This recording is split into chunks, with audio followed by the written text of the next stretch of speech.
አዎ ሞተዋል። በሰይፍ የተቀሉ አሉ። ወደ አናብስት ጉድጓድ ውስጥ የተጣሉ አሉ። እንደ ሽንኩርት የተከተፉ አሉ። እንደ ጧፍ የነደዱ አሉ። እንደ ሻማ የቀለጡ አሉ። እኔ ከእናንተ ጋር ነኝ ካላቸው በኋላ ይህን ሁሉ መከራ ተቀብለዋል። በስመ አብ ወወልድ ወመንፈስ ቅዱስ አሐዱ አምላክ አሜን። አባቶቼ ካህናት፣ ወንድሞቼ ዲያቆናት፣ ክቡር መምህራችን ሊቀ ጉባኤ አምባዬ፣ የሁለቱም አድባራት የስብከተ ወንጌል ክፍል ኃላፊ፣ በዚህ የቅድስና ስፍራ ላይ ቃሉን ለመስማት እግዚአብሔርን ለመማፀን ከሩቅም ከቅርብም የተሰበሰባችሁ ሁላችሁም በእግዚአብሔር ሰላምታ እንደምን አመሻችሁ። አሜን። አምላካችን እግዚአብሔር ያለፈውን ጊዜ በሰላምና በጤና አስፈጽሞን በእድሜያችን ላይ ይህችን ቀን ተጨማሪ አድርጎልን ቃሉ በሚነገርበት ስፍራ ላይ የሰበሰበን የአባቶቻችን አምላክ የእኛም አምላክ እግዚአብሔር ስለማይነገር ስጦታው ስሙ ለዘላለም የተመሰገነ ይሁን።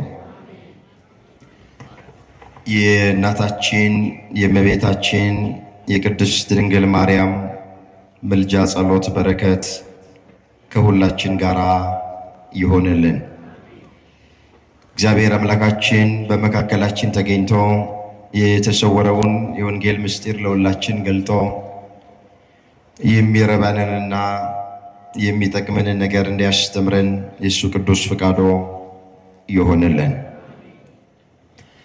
ለዛሬ እግዚአብሔር በሰጠን ጊዜና ሰዓት የምንማማርበት የትምህርታችን ርዕስ የሚሆነው እግዚአብሔር ከኛ ጋራ ከሆነ ይህ ሁሉ መከራ ለምን ደረሰብን የሚል ይሆናል። ይህንን በርዕስነት ያነሳነውን ኃይለ ቃል በመጽሐፍ ቅዱሳችን ላይ ተመዝግቦ የምናገኘው በመጽሐፈ መሳፍንት በምዕራፍ 6 ቁጥር 13 ላይ ነው። እግዚአብሔር ከኛ ጋራ ከሆነ ይህ ሁሉ መከራ ለምን ደረሰብን? ርዕሳችን ይሄ ነው። የትምህርቱ መሰረታዊ ዓላማ የሚሆነው ምንም አይነት መከራ በሕይወታችን ቢገጥመን እግዚአብሔር እንደማይተወንና እንደማይረሳን ከኛ ጋራ እንዳለ ለማሳየት ይህን ርዕስ መርጠነዋል።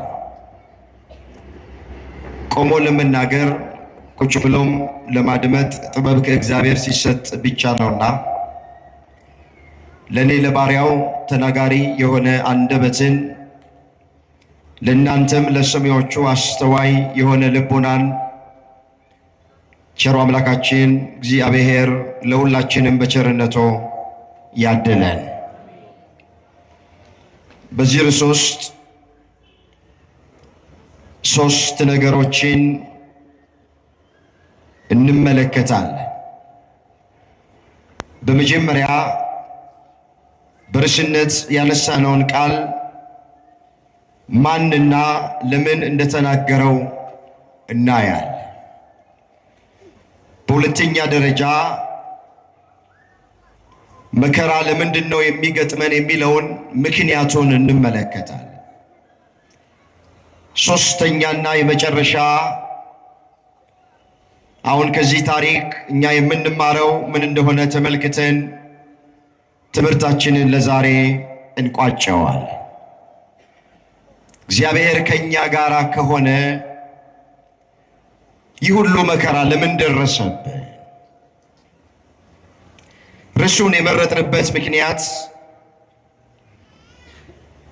ብዙዎቻችን በዚህ ዘመን የምንናገረው ቃል ስለሆነ ነው። በርዕስነት ያነሳነው ቃል ከቤተ ክርስቲያን ጋር እግዚአብሔር ከሆነ ቤተ ክርስቲያኗ ላይ ይሄ ሁሉ መከራ ሲደርስ እግዚአብሔር ለምን ዝም ይላል ይላሉ ብዙ ሰዎች። እግዚአብሔርም ከኛ ጋር ከሆነ ስንራብ፣ ስንጠማ፣ ስንታመም፣ ስንቸገር ለምን እግዚአብሔር ዝም ይላል የሚሉ በርካታ ሰዎች አሉ።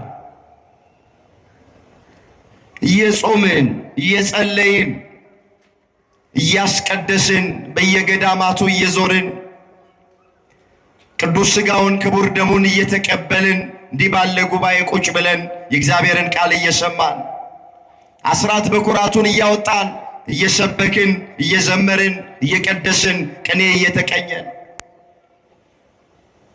ለምንድን ነው በሕይወታችን ውስጥ ውጣ ውረድ የሚበዛው? ለምንድን ነው በሕይወታችን ውስጥ መከራ የሚገጥም? ይህ የብዙዎቻችን ጥያቄ ነው። ስለዚህ ዛሬ እግዚአብሔር የሚያስተምረን በዚህ ዙሪያ ይሆናል። የአባቶቻችን አምላክ እግዚአብሔር የቃሉን ደጅ ለሁላችንም ከፍቶ እንዲያስተምረን የእሱ ቅዱስ ፍቃዶ ይሁንልን። እስኪ ወደ መጀመሪያው ሐሳብ እንምጣ። በርዕስነት ያነሳነውን ቃል ማንና ለምን እንደተናገረው እስኪ በጥቂቱ እንመልከት። ይህንን ቃል በዚህ ስፍራ ላይ አስቀድሞ የተናገረው ጌዲዮን እየተባለ የሚጠራ አንድ እስራኤላዊ የተናገረው ቃል። የትምህርቱ መሰረታዊ ዓላማ ይህን ታሪክ መተረክ አይደለም። ወደ ርዕሳችን መሰረታዊ ሐሳብ መምጣት ይቻለን ዘንድ ብቻ ጥቂት ነገር አስታውሳችኋል። እንድትከታተሉኝ በእግዚአብሔር ፍቅር እጠይቃችኋል። ጌዲዮን በርዕስነት ያነሳነውን ቃል የተናገረበት ምክንያት ወገኖቹ እስራኤላውያን በሚዲያም እጅ በወደቁበት ጊዜ መከራ ውስጥ ፈተና ውስጥ በገቡ ጊዜ በርዕስነት ያነሳነውን ኃይለ ቃል ተናግረውታል።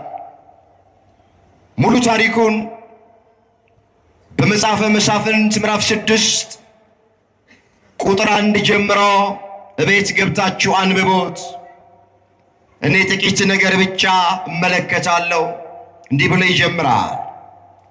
የእስራኤልም ልጆች በእግዚአብሔር ፊት ክፉ ሥራ ሰሩ። እግዚአብሔርም በሚዲያም እጅ 7 ዓመት አሳልፎ ሰጣቸው። የሚዲያምም እጅ በእስራኤል ላይ ጠነከረች። ከሚዲያምም ፊት የተነሳ የእስራኤል ልጆች ተጨነቁ ነው። እንግዲህ ብዙ ጊዜ እንደሚተረክልን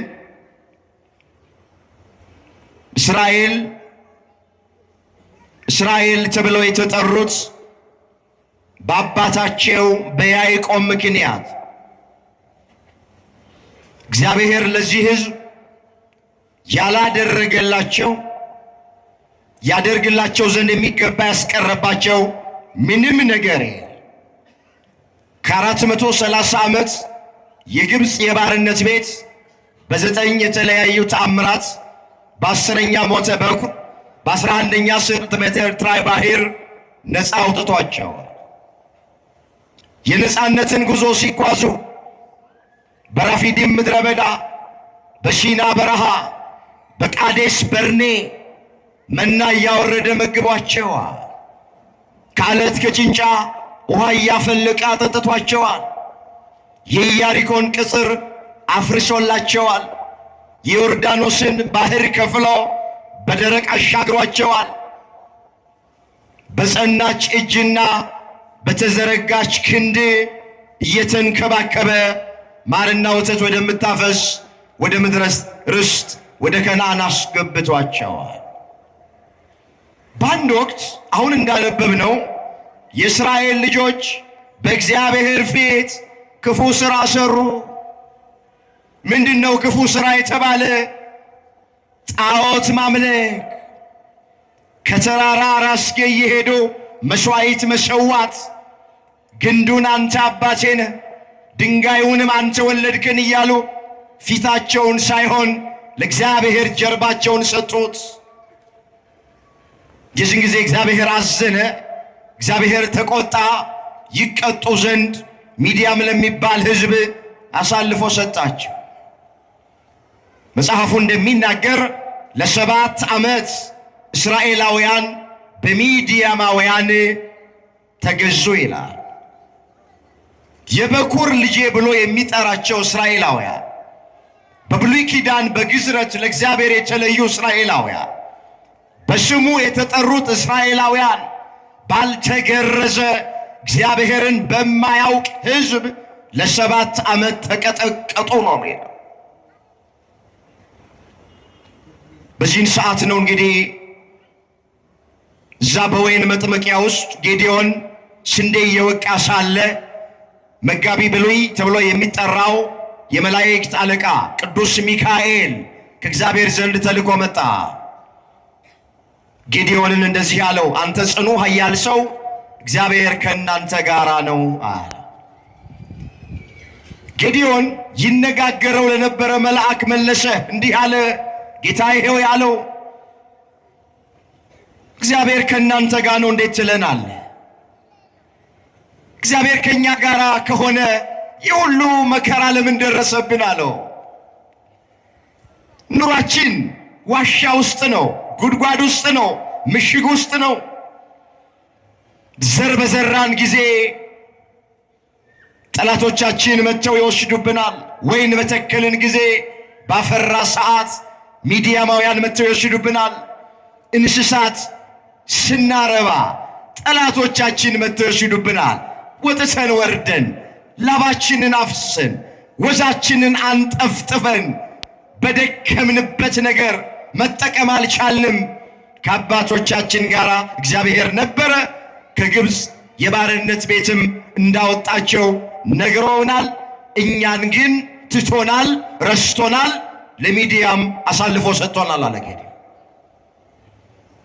ባጭሩ በርስነት ያነሳሁት ቃል አሁን ከተረኩላችሁ ታሪክ ላይ የተገኘ ቃል። ትቶናል አለ ጌዲዮን። ከአባቶቻችን ጋር ነበረ፣ መና ወርዶ መግቧቸዋል፣ ነግረውናል፣ በዝና እናውቃለን።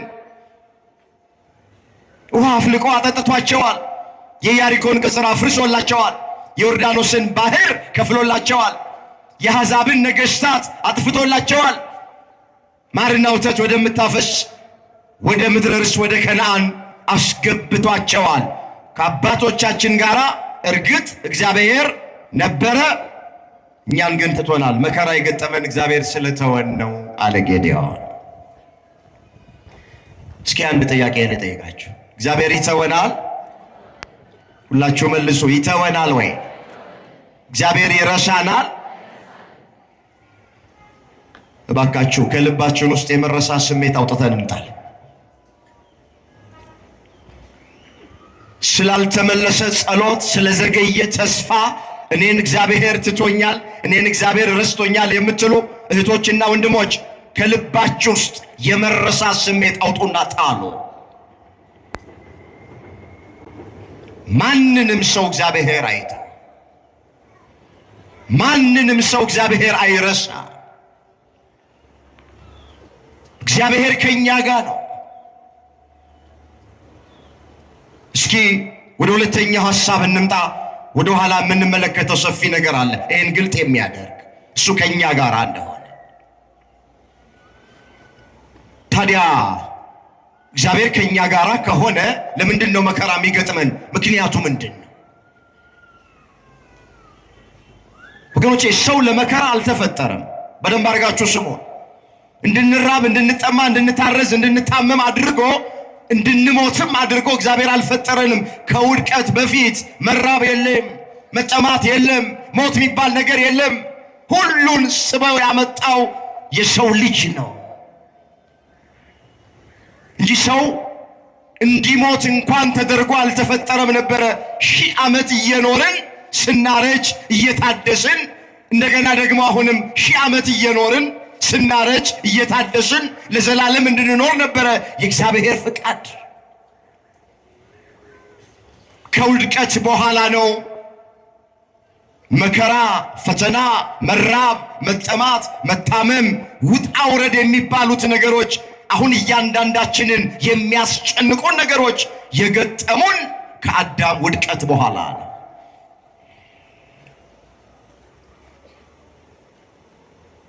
ታዲያ ለምንድን ነው እስኪ በክርስትና ሕይወት ውስጥ ስንኖር መከራ የሚገጥመን? ለምንድን? ምክንያቱ ምንድን ነው? 4 ነጥቦችን አያለሁ ዋና ዋና የሚባሉት።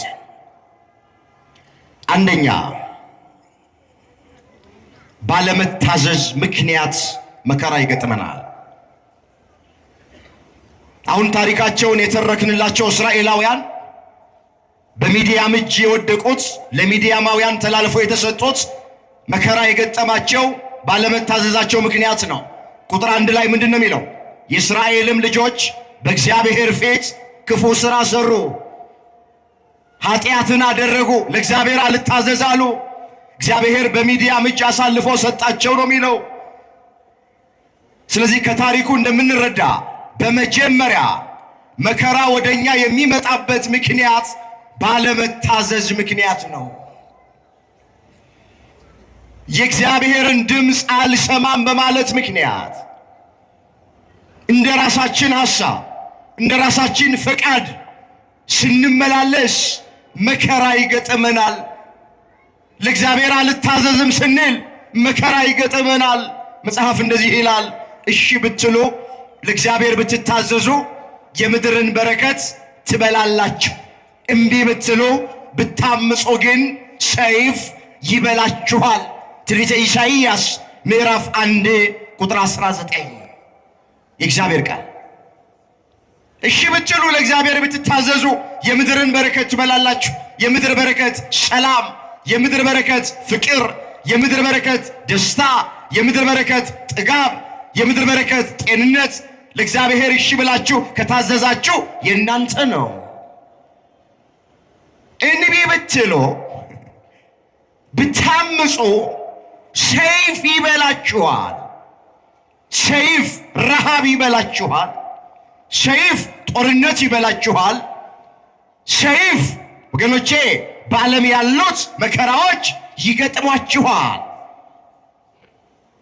ስለዚህ በመጀመሪያ ወደ ሰው ልጆች መከራ በምን ምክንያት ይመጣል ብለን ስንል ለእግዚአብሔር ባለመታዘዝ ምክንያት። ምንድነው የሚለው ሐዋርያው ቅዱስ ጳውሎስ በዚህ በኤፌሶን መልእክቱ ምዕራፍ 5 ቁጥር 5 ላይ የተመዘገበ ቃል ላነበው ፈልጋል። ሴሰኛ ወይም ኃጢአተኛ ወይም ቀማኛ ወይም ጣዖት የሚያመልክ ሁሉ በእግዚአብሔር ልጅ በክርስቶስ መንግሥት እድል ፈንታ እንደሌለው ይህን እወቁ አለና በከንቱ ነገር የሚያስታችሁ አይኖር። በዚህ ጠንቅ በማይታዘዙ ሰዎች ላይ የእግዚአብሔር ቁጣ ይመጣል። እስኪ በማይታዘዙ በሉ ልጆች ላይ የእግዚአብሔር ቁጣ ይመጣል። የማን ቁጣ? በማይታዘዙ ለእግዚአብሔር በማይታዘዙ ላይ የእግዚአብሔር ቁጣ ይመጣል። ትእዛዙን የማይጠብቁ እንደ ሕጉ በማይኖሩ ለእግዚአብሔር አልመች ለሚሉ ሁልጊዜ ኃጢአትን እንደ ውሃ የሚጠጡ መከራ ይገጥማቸዋል። አለመታዘዝ ይሄ ነው። ምንድነው ጠቢቡ ሰሎሞን ያለው? ኃጢአትን የሚዘራ መከራን ያጭዳል ያለው መጽሐፈ ምሳሌ ምዕራፍ 22 ቁጥር 8 ላይ የተመዘገበ ቃል። እስኪ እንበለው አብረን፣ ኃጢአትን በሉ እስኪ የሚዘራ መከራን ያጭዳል። ምንን ያጭዳል? ስለዚህ ሁላችሁ በማንም ሰው አናሳብ። ኃጢአትን እየዘራን መከራን እያጨድን ነው። ኃጢአትን የሚዘራ መከራን ያጭዳል አለ መጽሐፍ። ምንድነው ኃጢአት? አታድርጉ የተባልነውን ማድረግ ኃጢአት ነው። አድርጉ የተባልነውን አለማድረግ ኃጢአት ነው። ኃጢአት በሁለት መንገድ ነው የሚፈጸመው። እደግመዋለሁ። ኃጢአት በመጀመሪያ አታድርጉ የተባልነውን አድርገን ከተገኘን ኃጢአት ሰርተናል። ለምሳሌ አታመንዝሩ ተብለናል። ስናመነዝር ከተገኘን ኃጢአት ነው ይሄ። አትስረቁ ተብሏል። ስንሰርቅ ከተገኘን ኃጢአት ነው። አትስከሩ ተብሏል። ጠጥተን ስንሰክር ከተገኘን ኃጢአት ነው ይሄ። አትዋሽ ተብሏል። ስንዋሽ ከተገኘን ኃጢአት ነው። ኃጢአት አታድርጉ የተባለውን ማድረግ ነው። ሁለተኛ ኃጢአት ማለት አድርጉ የተባልነውን አለማድረግ። እናትና አባትህን አክብር ተብሏል። እናትና አባትን አለማክበር ኃጢአት ነው። የሰንበትን ቀን ትቀድሰው ዘንድ አስብ ተብሏል። ሰንበትን አለማክበር ኃጢአት ነው። ባልንጀራህን እንደ ራስህ አድርገህ ውደድ ተብሏል። ባልንጀራን እንደ ራስ አድርገው አለመውደድ ኃጢአት ነው። ስለዚህ ኃጢአትን የሚዘራ ሰው መከራን ያጭዳል። በመጀመሪያ መከራ ወደኛ የሚመጣበት ምክንያት ባለመታዘዝ ነው። ድምፁን ባለመስማት ነው። የመጀመሪያው ምክንያት ይሄ። ማን ነው ዛሬ ለእግዚአብሔር የሚታዘዝ? እስኪ እኔም ራሴን ልመልከት። ይሄ ድምፅ የሚሰማቸው ሁላችሁም እስኪ ራሳችሁን ተመልከቱ። ማን ነው እግዚአብሔርን የሚፈራ በዚህ ዘመን? ማን ነው ድምፁን የሚሰማ በዚህ ዘመን? እግዚአብሔር ከሊቅ እስከ ደቂቅ ተስተካክለን አይደል እንደ የበደልነው እግዚአብሔር። ልዩነት እኮ የለንም። የሚያምን የማያምን፣ እግዚአብሔርን የሚያውቅ እግዚአብሔርን የማያውቅ፣ ቤተክርስቲያን የሚመጣ ቤተክርስቲያን የማይመጣ፣ ቃሉን የሚሰማ ቃሉን ማይሰማ። ዛሬ ምን ልዩነት አለ? ምን ብልጫ አለን? የማያምኑትም እንደሚበድሉ የምናምነውም እንበድላለን። እግዚአብሔርን የማያውቁትም ኃጢአት እንደሚሰሩ እግዚአብሔርን የምናውቀውም የድፍረት ኃጢአት እንሰራለን። እነሱ ጠጥተው እንደሚሰክሩ ብዙዎቻችን ጠጥተን እንሰክራለን። ቤተክርስቲያን የማይመጡት እንደሚያመነዝሩ ቤተክርስቲያን እየመጣን እናመነዝራለን። እዚያም እንልከሰከሳለን፣ በዝሙት እንረክሳለን። ምን ልዩነት አለን? ምን ብልጫ አለን? ምን አለ ሐዋርያው ቅዱስ ጳውሎስ? የአይሁዳዊ ብልጫው ምንድነው? የመገረዝ ጥቅሙስ ምንድነው አለ። ሮሜ 3 ቁጥር 1 ላይ የአይሁዳዊ ብልጫው ምንድነው?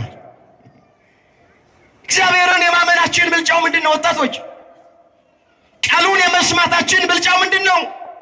ቤተ ክርስቲያን የመምጣታችን ብልጫው ምንድነው? ሰባኪ የመሆናችን ብልጫው ምንድነው? ዘማሪ የመሆናችን ብልጫው ምንድነው? ዲያቆን የመሆናችን ብልጫው ምንድነው? መሪጌታ የመሆናችን ብልጫው ምንድነው? ጳጳስ የመሆናችን ብልጫው ምንድነው? ሁላችንም ለእግዚአብሔር እየታዘዝን አይደለም።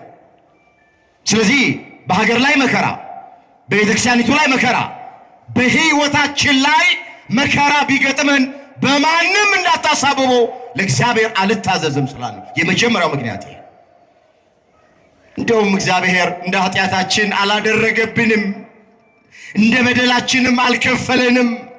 አይቶ እንዳላየ ሰምቶ እንዳልሰማ እያለፈን ነው። መጽሐፍ እንደዚህ ይላል፣ ያልጠፋ ነው ከእግዚአብሔር ምሕረት የተነሳ ነው፣ ርኅራኄው ከቶ አያልቅምና። ሰቆቃወ ኤርምያስ ምዕራፍ 3 ቁጥር 22። እስኪ ያልጠፋ ነው በሉ። ብዙ ናችሁ፣ ድምፃችሁ ያንሳል። ያልጠፋ ነው ከእግዚአብሔር ምሕረት የተነሳ ነው፣ ርኅራኄው ከቶ አያልቅምና። በቃ ያልጠፋ ነው ለዚህ እንጂ እንደ በደላችን እንደ ኃጢአታችን ለእግዚአብሔር አልታዘዝም አሻፈረኝ እንደማለታችን ከዚህም በላይ መከራ ይገጥመናል። ወደ ሁለተኛው ልሂድ ጊዜን ለመጠቀም። በሁለተኛ ደረጃ ለምንድን ነው መከራ የሚገጥመን? የተጠራንበት ዓላማ ስለሆነ። እስኪ የተጠራንበት ዓላማ ስለሆነ መከራ ይገጥመናል። ይሄ ነው መጽሐፍ፣ ይሄንን ነው የሚለው። የተጠራችሁት ለዚህ ነውና ክርስቶስም ደግሞ ፍለጋውን ልትከተሉ መከራ ተቀብሎ ምሳሌ ትቶላችኋል። እሱ ሲሰድቡት መልሶ አልተሳደበም፣ መከራ ሲያደርሱበት አልዛተም። ነገር ግን በጽድቅ ለሚፈርድ ራሱን አሳልፎ ሰጠ። አንደኛ ጴጥሮስ ምዕራፍ 2 ቁጥር 21 ላይ የተመዘገበ እግዚአብሔር ቃል። ባካችሁ ለምን እንደተጠራን እንወቅ። ብዙ ሰው ለምን እንደተጠራ አያውቅም። ስለዚህ ጥቂት መከራ ሲገጥመው፣ ፈተና ሲገጥመው ሲቆነጠጥ ያጉረመርማል፣ ይመረራል፣ ተስፋ ይቆርጣል፣ ከሃይማኖት ይወጣል፣ ከመንፈሳዊ ሕይወት ይወጣል። ማተባችንን እንበጥሳለን። ለምን? የተጠራንበትን ብዙዎቻችን አናውቅም። ምን አለ ሐዋርያው ቅዱስ ጳውሎስ? በስሙ ልታምኑ ብቻ ሳይሆን መከራንም ጭምር ልትቀበሉ ተጠርታችኋል አለ። እዛው ፊልጵስዩስ ምዕራፍ 1 ቁጥር 29 ደግሞ አለው ሐሳብ። በስሙ ልታምኑ ብቻ ሳይሆን ወገኖቼ መከራንም ጭምር ልትቀበሉ ተጠርታችኋል። ምን ልትቀበሉ? ስለዚህ መከራ በሁለተኛ ደረጃ የሚገጥመን የተጠራንለት ዓላማ ነው። የተጠራንለት ዓላማ ነው። መጽሐፍ ቅዱስ በብዙ ስፍራ ላይ ይሄንን ያስረግጣል። በስሙ መከራ ይገጥመናል። ትዝ ይላችኋል፣ ደቀ መዛሙርቱ ወደ ኢየሱስ ክርስቶስ ቀረቡና ንገረን፣ የመምጣትህና የዓለም መጨረሻ ምልክቱ ምንድን ነው ብለው ጠየቁት። የዓለም መጨረሻ ምልክት እየዘረዘረ ነገራቸው። ብዙዎች በስሜ ይመጣሉ፣ ብዙዎቹንም ያስቷቸዋል። የጦርን ወሬ ትሰሙ ዘንድ አላችሁ። በብዙ ስፍራ ረሃብ፣ ቸነፈር፣ የምድር መናወጥ ይሆናል። እነዚህ ሁሉ የምጣር መጀመሪያዎች ናቸው አለና በዚያን ጊዜ ለመከራ አሳልፈው ይሰጧችኋል፣ ስለ ስሜም በአሕዛብ ሁሉ ዘንድ የተጠላችሁ ትሆናላችሁ። ይህ ማቴዎስ ወንጌል ምዕራፍ 24 ቁጥር 9 ላይ የተመዘገበ እግዚአብሔር ቃል። በዚያን ጊዜ ለመከራ አሳልፈው ይሰጧችኋል፣ ስለ ስሜ የተጠላችሁ ትሆናላችሁ። በቃ የተጠራ ነው በስሙ ለማመን ብቻ አይደለም። በስሙ ምክንያት መከራ ይገጥመናል። በስሙ ስላመንን፣ ስለ ስሙ ስለምንዘምር፣ ስለ ስሙ ስለምንቀድስ ወገኖቼ በዚህ ምክንያት የሚገጥመን መከራ አለ። ሁለተኛ መከራ ወደኛ የሚመጣበት ምክንያት የተጠራንለት ዓላማ ስለሆነ። ወደ ሶስተኛው ሐሳብ ልሄድ። ለምንድን ነው መከራ የሚገጥመን? በዓለም ላይ ስላለን መከራ ይገጥመናል። በምን ላይ ስላለን? በዓለም ላይ። ጌታችን ኢየሱስ ክርስቶስ ለደቀ መዛሙርቱ ምንድን ነው ያላቸው? በዓለም ሳላችሁ ምን አለባችሁ? የዮሐንስ ወንጌል ምዕራፍ 16 ቁጥር 33 በዓለም ሳላችሁ መከራ አለባችሁ፣ እኔ ዓለምን አሸንፌዋለሁና አይዟችሁ። እግዚአብሔር አይዟችሁ ይበለን። ያለነው አሁን በዓለም ላይ ነው፣ በምድር ላይ ነው። በገነት አይደለም ያለነው፣ በመንግሥተ ሰማያት አይደለም ያለነው። ባካችሁ በዓለም ላይ ሳለን ይቺ ዓለም ደግሞ የመከራ ዓለም ናት። አንዴ ማግኘት፣ አንዴ ማጣት፣ አንዴ ጤንነት፣ አንዴ በሽታ፣ አንዴ ለቅሶ፣ አንድ ጊዜ ሳቅ፣ አንዴ መክበር፣ ሌላ ጊዜ መዋረድ፣ አንድ ጊዜ ከፍታ፣ ሌላ ጊዜ ዝቅታ፣ አንዴ መጉደል፣ አንድ ጊዜ መሙላት። በዚች ዓለም ላይ ስንኖር ይፈራረቃሉ። ዓለም እንደዚህ ናት። ምድሪቱ ሜዳ ብቻ አይደለችም፣ ተራራ አለባት። ተራራ ብቻ አይደለችም፣ ሜዳም አለባት። ሕይወትም እንደዚህ ናት። አንዳንዴ ሕይወታችን ሜዳ ይሆናል፣ አንዳንድ ጊዜ ሕይወታችን ተራራ ይሆናል። በዓለም ላይ ስላለን መከራ ይገጥመናል። ምን ይላል ኢዮብ ሲናገር? የሰው ሕይወቱ በምድር ላይ ብርቱ ሰልፍ ነው። ኢዮብ 7 ቁጥር 1 ላይ የተመዘገበ ቃል። እስኪ የሰው ሕይወቱ በሉ በምድር ላይ ብርቱ ሰልፍ ነው። ወገኖቼ ሕይወት ብርቱ ሰልፍ ናት። የሰው ሕይወቱ በምድር ላይ ብርቱ ሰልፍ ነው። ብዙ ውጣ ውረድ አለ በየቤቱ። ወገኖቼ ብዙ መከራ አለ። አሁን አንዳንዶች እኔ እንደገጠመኝ ማንንም አልገጠመውም፣ እኔ እንደተፈተንኩኝ ማንም አልተፈተነም፣ የኔ የተለየ ነው፣ እግዚአብሔር ጨከነብኝ የሚሉ ሰዎች አሉ። ወገኖቼ በሌላው ላይ የደረሰ ነው በእኛ ላይ የደረሰው። ከሰው የተለየ ምንም አይነት ፈተና ምንም አይነት መከራ አልገጠመንም። በዓለም ላይ ሳለን ደሃ ሀብታም፣ ወንድ ሴት፣ አገልጋይ ተገልጋይ፣ ካህን ምእመን፣ መነኩሴ ባህታዊ፣ ጳጳስ ሊቀ ጳጳስ ልዩነት የለም። በዓለም ላይ እስከኖርን ድረስ ሁላችንም የመከራ ተካፋዮች ነን። ይህች ዓለም ለክርስቶስ ያልሆነች ዓለም ለኔና ለእናንተ አትሆንም። ለክርስቶስ እኮ ይህች ዓለም አልሆነችም። መጽሐፍ ምንድን ነው የሚለው? የእሱ ወደ ሆኑት መጣ፣ የገዛ ወገኖቹ ምን አላሉትም? አልተቀበሉትም። የዮሐንስ ወንጌል ምዕራፍ 1 ቁጥር 11 ላይ የተመዘገበ እግዚአብሔር ቃል የእርሱ ወደ ሆኑት መጣ። እንግዲያውስ ዕብራውያን ናቸው። ዕብራዊት ከሆነች ከድንግል ማርያም ተወልዶ መጣ። ነገር ግን አልተቀበሉትም። ትምህርቱን አልተቀበሉትም። ታምራቱን አልተቀበሉትም። በመጨረሻም በመስቀል ሰቅለው ጎኑን በጦር ወግተው እጆቹን በሚስማር ቸንክረው የሸዋ አክሊል ደፍተው አስወግደውታል። የሱ ወደ ሆኑት መጣ፣ የገዛ ወገኖቹ አልተቀበሉትም። ክርስቶስን እቺ ዓለም አልተቀበለችም። እቺ ዓለም ለክርስቶስ አልሆነችም፣ ለእናቱም አልሆነችም፣ ለደቀ መዛሙርቱም አልሆነችም። ስለዚህ ለእኛም እቺ ዓለም አትሆነንም። በክፉ የተያዘች ዓለም ናት። በምን የተያዘች? ምን አለ ቅዱስ ዮሐንስ ወልደ ነጎድጓድ? ከእግዚአብሔር እንደሆንን ዓለምና ሞላው ግን በክፉ እንደተያዘ እናውቃለን አለ። እዛ አንደኛ ዮሐንስ መልእክት ምዕራፍ 5 ቁጥር 19 ላይ የተመዘገበ ቃል። እስኪ አብረን እንበለው። ከእግዚአብሔር በሉ እስኪ ድገሙት እስኪ። እንደሆንን ዓለምና ሞላው ግን በክፉ እንደተያዙ እናውቃለን። በምን እንደተያዙ? ዓለም በክፉ የተያዘች ናት። በጨካኞች በአረመኔዎች የተያዘች ናት ዓለም። እኛ ግን አለ ከእግዚአብሔር ነን አለ። ከማንን አለ? በእምነት የእግዚአብሔር ሆነናል። ወገኖቼ በጥምቀት የእግዚአብሔር ሆነናል። ቅዱስ ሥጋውን ክቡር ደሙን በመቀበል የእግዚአብሔር ሆነናል።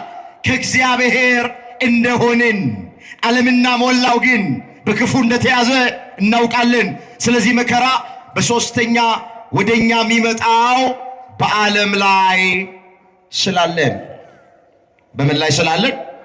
በዓለም ላይ ስላለን መከራ ይገጥመናል። አራተኛውን እንመልከት። ለምንድን ነው መከራ የሚገጥመን? ክብር እንዲጨመርልን ለገዛ ጥቅማችን አንዳንድ ጊዜ መከራ ይገጥመናል።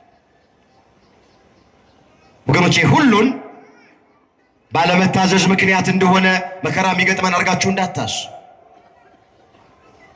እግዚአብሔርን ምን በበድለው ምን ኃጢአት ብሰራ ነው ይሄ ሁሉ ፈተና በሕይወቴ የሚገጥመኝ ብላችሁ እንዳታማሩ፣ እንዳታጉረመርሙ። ካንደበታችሁ የስንፍና ቃል እንዳይወጣ። አንዳንድ ጊዜ ለገዛ ጥቅማችን መከራ ይገጥመናል። ለገዛ ምናችን ክብር እንዲጨመርልን ልንፈተን እንችላለን።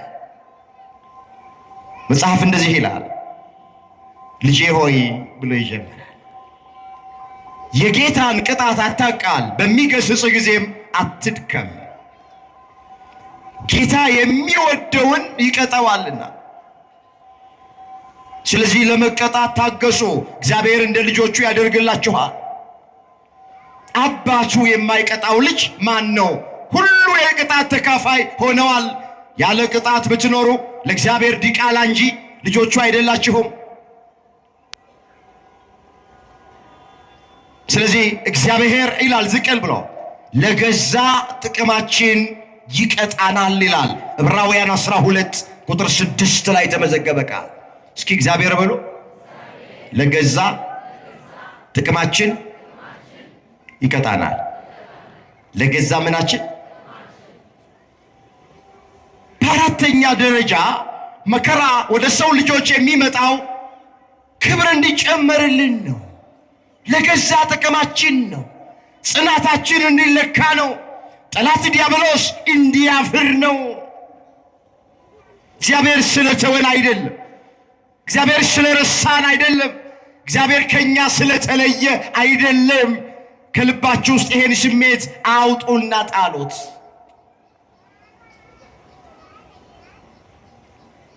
ምንድነው የሚለው መጽሐፍ?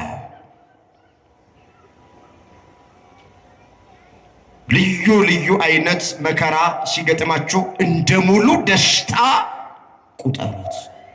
እንደ ሙሉ ደስታ ምን በሉት? እዚህ የያዕቆብ መልእክት ምዕራፍ 1 ቁጥር 2 ላይ የተመዘገበ እግዚአብሔር ቃል ልዩ ልዩ አይነት መከራ፣ ልዩ ልዩ አይነት ፈተና ሲገጥማችሁ እንደ ሙሉ ደስታ ቁጠሩት። ተስፋ አትቆረጡ፣ አትጨነቁ፣ አትዘኑ፣ አትመረሩ፣ አታጉረምርሙ። ካንደበታችሁ የስንፍና ቃል አይውጣ። ክርስቲያን ልዩ ልዩ አይነት መከራ ሲገጥመው እንደ ሙሉ ደስታ ይቆጥራል። በተለይ ክርስቲያን በመሆናችን የእግዚአብሔር ልጆች በመሆናችን በሚገጥመን ነገር ደስ ልንሰኝ ይገባል። በዚህ በአንደኛ ጴጥሮስ ምዕራፍ 4 ቁጥር 12 ጀምሮ ይህንን ሐሳብ ግልጥ የሚያደርግ አንድ ቃል ተመዝግቧል። አየዋለሁ። እንደዚህ ይላል፣ ወዳጆቼ ሆይ ብሎ ይጀምራል። በእናንተ መካከል እንደ እሳት ሊፈትናችሁ ስለሚሆነው መከራ ድንቅ ነገር እንደመጣባችሁ አትደነቁ አለና፣ ነገር ግን በጌትነቱ በተገለጠ ጊዜ ደግሞ ደስ ብሏችሁ ሐሴት እንድታደርጉ ክርስቶስን በመከራ ትመስሉት ዘንድ ደስ ይበላችሁ። ስለ ክርስቶስ ስም ብትነቀፉ ብፁዓን ናችሁ፣ የእግዚአብሔር ኃይል የክብሩ መንፈስ በእናንተ ላይ ያርፋልና። ከእናንተ መካከል እንደ ነፍሰ ገዳይ ወይም እንደ ሌባ ወይም እንደ ክፉ አድራጊ ወይም በሌሎች ጉዳይ እንደሚገባ ሆኖ ማንም መከራ አይቀበል። ክርስቲያን እንደመሆኑ መከራ ቢቀበል ግን ስለዚህ እግዚአብሔርን ያመስግን እንጂ አይፈር። በክርስቶስ ክርስቲያን፣ በወልድ ውሉድ፣ በመንፈስ ቅዱስ መንፈሳውያን ተብለን በመጠራታችን ምክንያት በሚገጥመን መከራ ማንም ሰው እንዳያፍር አለ ቅዱስ ጴጥሮስ። እንደውም ደስ ይበላችሁ፣ የክብር መንፈስ የኃይል መንፈስ ትቀበላላችሁ፣ የእግዚአብሔር ልጆች ትባላላችሁ። በደስታ እንደ ሙሉ ደስታ ቁጠሩት፣ ተቀበሉት። ስለዚህ በአራተኛ ደረጃ መከራ የሚገጥመን ክብር እንዲጨመርልን ነው ወገኖቼ፣ ለገዛ ጥቅማችን ነው። ኢዮብ የተባለው ሰው 3 ታላላቅ መከራዎች በሕይወቱ የገጠመው ለገዛ ጥቅሙ ነው። 10 ልጆቹን አጣ። ከራስ ፀጉሩ እስከ እግር ጥፍሩ በደዌ ተመታ። ከልጅነት እስከ እውቀት የሰበሰበውን ሀብት ንብረቱን አጣ። ኃጢአት ሰርቶ አይደለም፣ እግዚአብሔርን በድሎ አይደለም፣ ለእግዚአብሔር አልታዘዝም ስላለ አይደለም። ስለ ጽድቁ ስለ እውነተኛነቱ እግዚአብሔር መስክሮለታል። ነገር ግን መከራ ገጠመው። ንጹሕ መሆናችን መከራ እንዳይገጠመን ዋስትና አይሆነንም። አሁን እኔ ምን አድርጌ ነው የሚሉ ሰዎች፣ እጾማለሁ፣ እጸልያለሁ፣ እቆርባለሁ፣ ከቤተ ክርስቲያን አልጠፋም፣ ያልሄድኩበት ገዳም የለም፣ አስራት በኩራቴን በአግባቡ አውጣለሁ። ለምንድን ነው እኔ መከራ የሚገጥመኝ? እናቶ ከሌ እነ ወይዘሮ ከሌ ቤተ ክርስቲያን አይመጡ፣ ቅዳሴ አያስቀድሱ፣ ጉባኤ አይካፈሉ። ነገር ግን እነሱ ሁልጊዜ በሰላም በደስታ ነው የሚኖሩት። እግዚአብሔር ወደ እሱ ቀረብ ቀረብ የሚለውን አይሆኑም። መራቅ ይሻላል፣ ክርስትናና ኤሌክትሪክን በሩቅ ነው የሚሉ ሰዎች አሉ። ስላልተረዳን ማለት ነው፣ ስላልገባን ማለት ነው። የእግዚአብሔር ልጆች ክብር እንዲጨመርልን ነው፣ ለጥቅማችን ነው። ኢዮብ የተፈተነው ክብር ሊጨመርለት ነው። ልጆቹን አጣ፣ ንብረቱን አጣ፣ ጤናውን አጣ። ምን አለ? ከእናቴ ማፀን ራቁቴን ወጥቻለሁ፣ ወደ መቃብር ራቁቴን ገባለሁ። እግዚአብሔር ሰጠኝ፣ እግዚአብሔር ነሳኝ፣ የእግዚአብሔር ስም የተመሰገነ ይሆናል። እስኪ ከእናቴ ማፀን በሉ፣ ራቁቴን ወጥቻለሁ፣ ወደ መቃብርም ራቁቴን ገባለሁ። እግዚአብሔር ሰጠኝ፣ እግዚአብሔር ነሳኝ፣ የእግዚአብሔር ስም የተመሰገነ ይሆን። አመስግኑት። የተመሰገነ እግዚአብሔር የተመሰገነ። አላጉረመረምም፣ አላማረርም፣ ካንደበቱ ክፉ ነገር አልወጣ። ይኸውላችሁ ኢዮብ መከራ ሲገጥመው አላዘነም ተብሎ አልተጻፈም፣ አላማረርም ተብሎ የተጻፈው። ማዘን ተፈጥሯዊ ነው፣ የተከለከለው ማማረር ነው። የታል እግዚአብሔር ማለት? የታል ማመልከው እግዚአብሔር ብሎ ማለት? እሱ ነው የተከለከለው እንጂ ማዘንማ ተፈጥሯዊ ነው። በሚያሳዝነው ማዘን ተፈጥሯዊ ነው። በሚያስደስተው መደሰት ተፈጥሯዊ ነው። አትዘኑ አልተባልንም። አታማሩ፣ ተስፋ አትቁረጡ፣ ካንደበታችሁ ክፉ ነገር አይውጣ። መከራ ሲገጥመን እንደ ሙሉ ደስታ እንቁጠር። በቤተ ክርስቲያን ላይ፣ በግል ሕይወታችን ላይ፣ በትዳራችን ላይ፣ በልጆቻችን ላይ፣ በጤናችን ላይ፣ በንግዳችን ላይ ስንቱን ልተርክ፣ ሂዱበት። በሁለንተናችን ላይ ምንም ነገር ይጠመን አናማረርም፣ ተስፋ እናቁርጥ። ምንድን ነው ያለው ዳዊት? ስርዓትን ታስተምረኝ ዘንድ ያስጨነቀኝ ለመልካም ሆነልኛል። እዛ መዝሙር 118 ቁጥር 73 ላይ የተመዘገበ ቃል እስኪ አብረን እንበለው። ስርዓትህን እማር ዘንድ ያስጨነቀኝ ለመልካም ሆነልኝ። ለምን ሆነልኝ? ምንህን ታስተምረኝ ዘንድ። አንዳንዴ ስርዓቱን ሊያስተምረን ለገዛ ጥቅማችን እግዚአብሔር ያስጨንቀናል። በእስር ቤት ውስጥ ሊያሳልፈን ይችላል። ጤናችንን ወስዶ አልጋ ላይ ሊጥለን ይችላል። እናታችንን በሞት አባታችንን በሞት ሊወስድብን ይችላል። ወንድማችንን እህታችንን ሊወስድ ይችላል። እግዚአብሔር ሊያስጨንቀን ይችላል። እግዚአብሔር ስርዓትህን ታስተምረኝ ዘንድ ያስጨነቀኝ ለመልካም ሆነልኝ። እግዚአብሔር አንዳንድ ጊዜ እያስጨነቀ ያስተምራል። አልጋ ላይ ጥሎ ያስተምራል። እስር ቤት ውስጥ አስገብቶ ያስተምራል። እግዚአብሔር በአንድም በሌላም ይናገራል። ሰው ግን አያስተውልም። ኢዮብ 33 ቁጥር 14 በብዙ በመከራ ይናገራል። መከራ እግዚአብሔር የሚናገርበት አንዱ መንገድ ነው። ስለዚህ አይዟችሁ፣ ምንም ነገር በሕይወታችሁ ይግጠማችሁ፣ አትጨነቁ፣ ተስፋ አትቆረጡ። እግዚአብሔር የተዋችሁና የረሳችሁ እንዳይመስላችሁ። በእነዚህ በአራት ምክንያቶች መከራ ይገጥመናል። አሁን እንደ ሀገርም እንደ ቤተክርስቲያንም በግል ሕይወታችንም ያለነው መከራ ላይ ይሄ ሀገር ያወቀው ፀሐይ የሞቀው የአደባባይ ምስጢር ነው፣ የማይደበቅ ዜና ነው። ግን እግዚአብሔር ቤተክርስቲያንን ስለተዋት አይደለም፣ ክርስቲያኖቹን ስለተወ አይደለም፣ እኛንም ስለተወንና ስለረሳን አይደለም። እንደዚህ ብላችሁ እንዳታስቡ።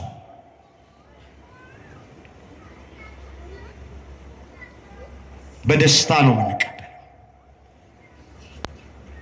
አብያተ ክርስቲያናት ሲቃጠሉ እንሰማለን፣ ክርስቲያኖች ሲታረዱ እንሰማለን፣ ሲሰደዱ እንሰማለን፣ መከራ ሲገጥማቸው እንሰማለን። ብዙ ነገር እየሰማን እዚህ ደርስ፣ እያየን እዚህ ደርስ። ወገኖቼ ክርስቲያኖች ፈተና ሲገጥማቸው በደስታ የምንቀበለው እየተገደልንና እየተሰደድን እየተገፋን ርስታችን እየተነጠቀ ዝም የምንለው ፈሪ ስለሆን አይደለም፣ አቅመቢስ ደካማም ስለሆን አይደለም፣ ትዕግስት ከአምላካችን ስለተማረን በቀል የኔ ነው እኔ ብድራቱን እመልሳለሁ ስለሚል ነው አምላካችን እግዚአብሔር። በመሞት እንጂ በመግደል የእግዚአብሔር መንግሥት ስለማትወረስ ነው።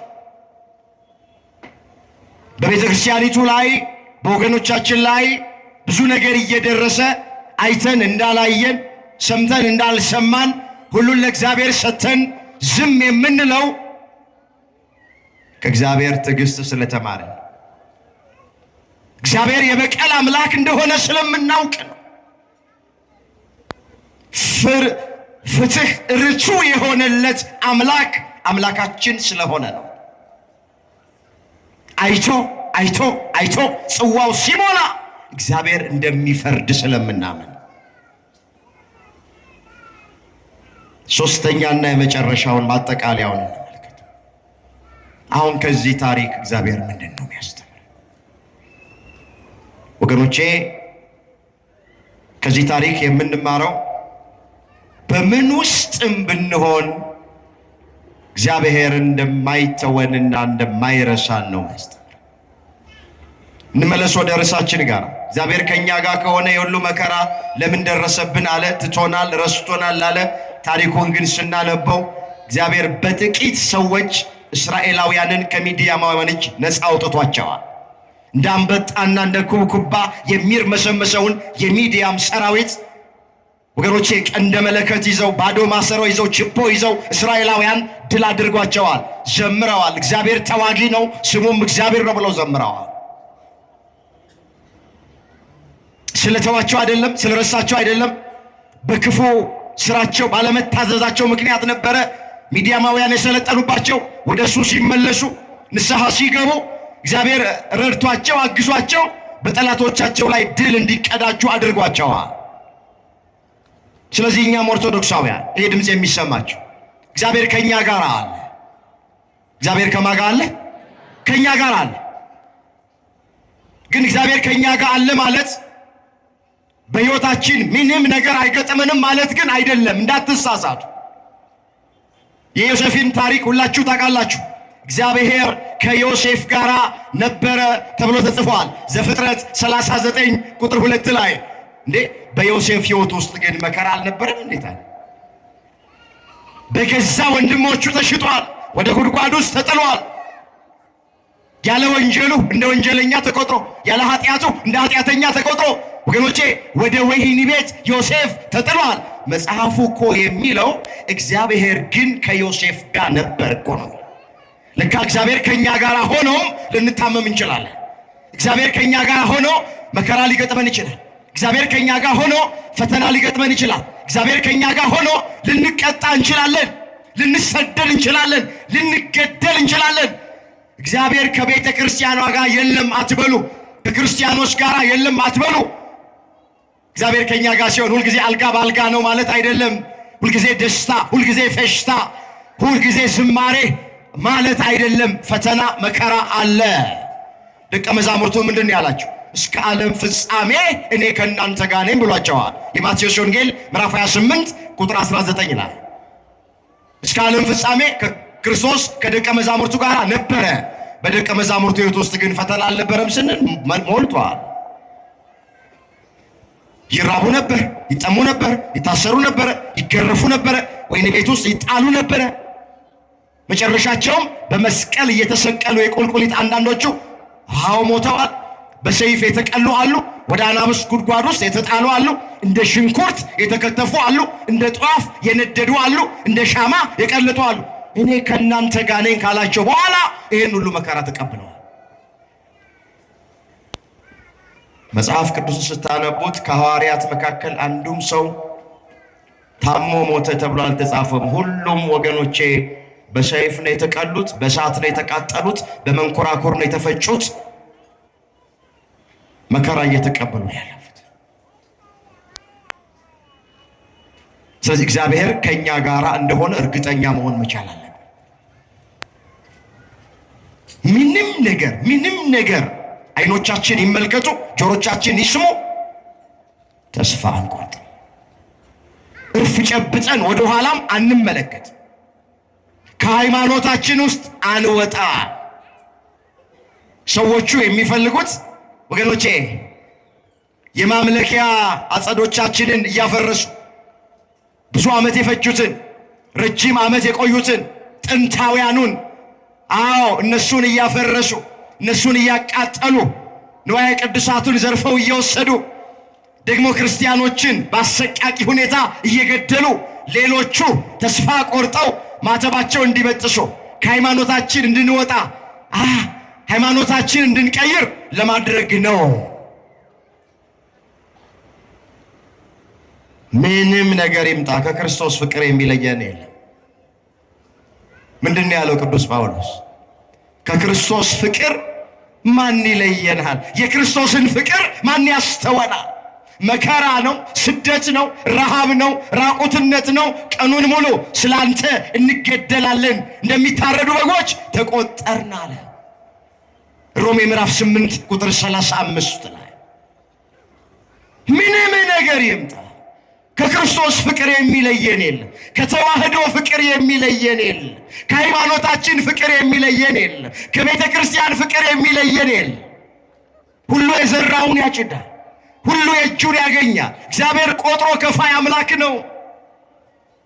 መጽሐፍ አትሳቱ፣ እግዚአብሔር አይዘበትበትም።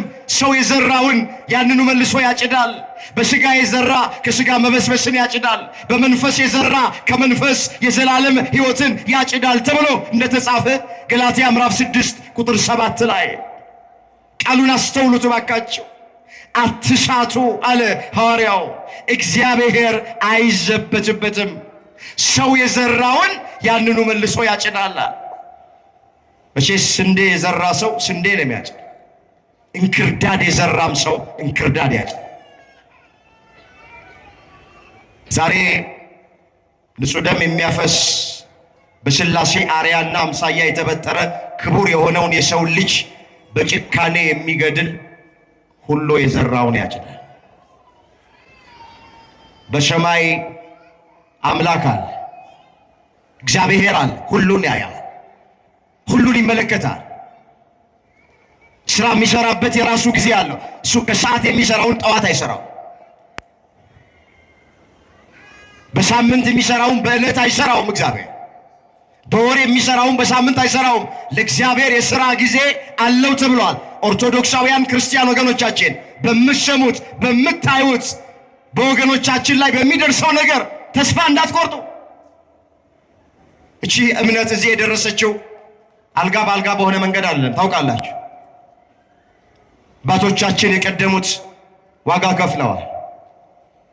ቆዳቸው ስልቻ እስኪሆን፣ ጽህማቸው እስኪነጭ፣ ጥርሳቸው እስኪወልቅ እሳት ውስጥ ተጥለው በሰይፍ ተቀልተው ተሰደው ተገርፈው ታስረው መከራ ተቀብለው ነው ችን ሃይማኖት እኛ ጋር ያደረሱት። አሁን እነሱ ከገጠማቸው አኳያ አሁን እኛ እየገጠመን ያለው ምንም ማለት አይደለም። አይቆጠርም፣ አይወዳደርም፣ አይነጻጸርም እንደው። ስለዚህ ከኛ የሚጠበቀው በምንሰማው በምናየው ነገር ተስፋ ሳንቆርጥ በሃይማኖት መጽናት ነው። እግዚአብሔር እስከ መጨረሻው በሃይማኖት ያጽናል። በጭቃ የተሰራውን ቤት ሲያፈርሱት በድንጋይ እንሰራለን። በድንጋይ የተሰሩትን አብያተ ክርስቲያናት ሲያፈርሷቸው በእብነ በረድ እንሰራዋለን። በእብነ በረድ የተሰራውን ቤተ ክርስቲያን ቢያቃጥሉብን በወርቅ እንሰራዋለን። ምንም የሚቋረጥ ነገር የለም። ክብር ምስጋና ለአምላካችን ለእግዚአብሔር። ምንም የሚቆም ነገር አዎ፣ ድርሻ አለን። ሁላችንም የድርሻችንን እንወጣለን። ሕይወታችንን ማስተካከል አለብን። ወደ እግዚአብሔር ፊታችንን መመለስ አለብን። ወጣቶች እግዚአብሔር ከማይከብርበት ሕይወት ውስጥ መውጣት አለብን። ያን ጊዜ የድርሻችንን ከተወጣን በኋላ እግዚአብሔር ደግሞ ማድረግ ያለበትን በጊዜውና በሰዓቱ ያደርጋል እንጂ አይዟችሁ እግዚአብሔር ከኛ ጋር። መጽሐፍ ወላጆች እንደሌላቸው ልጆች አልተዋችሁም ብሎ ቃል ገብቶልናል። የዮሐንስ ወንጌል ምዕራፍ 14 ቁጥር 18። እስኪ ቃሉን አብረን እንበለው። ወላጆች በሉ እስኪ እንደሌላቸው ልጆች አልተዋችሁም። ምን አልላችሁም? እግዚአብሔር ይተወናል። ቤተ ክርስቲያንን እግዚአብሔር ይተዋታል። እኛን እግዚአብሔር ይተወናል። እግዚአብሔር ያለው ከማጋ ነው? አመስግኑት። ከኛ ጋር ነው እግዚአብሔር። ክብር ምስጋና ለዘላለም። ስለዚህ አትፍሩ፣ አትደንግጡ፣ አትሸበሩ፣ ተረጋጉ። ስር ሰዳችሁ በሃይማኖታችሁ ታነጹ።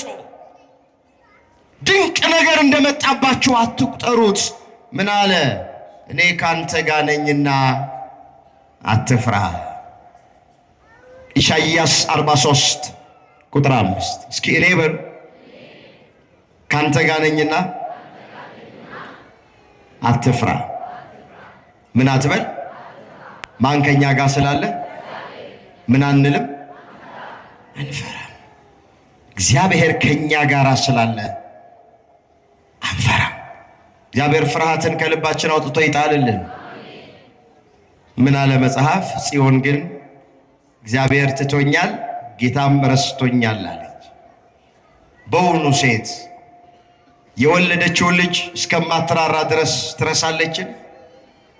ምናልባት እሷ ትረሳ ይሆናል አለና እኔ ግን ለዘላለም አልረሳሽም፣ እነሆ በእጄ መዳፍ ላይ ቀርጬሻለሁ አለ። ኢሳይያስ 49 ቁጥር 14 ላይ ተመዘገበ። እግዚአብሔር ጽዮን ግን እግዚአብሔር ትቶኛል ጌታም ረስቶኛል አለች። ተሰደው ባቢሎን በወረዱ ጊዜ፣ በምርኮ በሆኑ ጊዜ፣ ጠላት በሰለጠነባቸው ጊዜ፣ መከራ ባበዛባቸው ጊዜ ጽዮን ግን ጽዮናውያን እስራኤላውያን ግን ማለት እግዚአብሔር ትቶናል ጌታም ረስቶናል አሉ። ይሁሉ መከራ የገጠመን ስለተወን ነው አሉ። ብዙዎቻችን እንደምንለው ማለት በውኑ አለ ሴት 9 ወር ከ5 ቀን በማህፀኗ የተሸከመችውን ልጅ እስከማትራራ ድረስ ትረሳለችን? ምናልባት እሷ ትረሳ ይሆናል አለ። አያደርስ ነው። አንዳንዴ እናት የወለደችውን ልጅ ልትረሳ ትችላለች።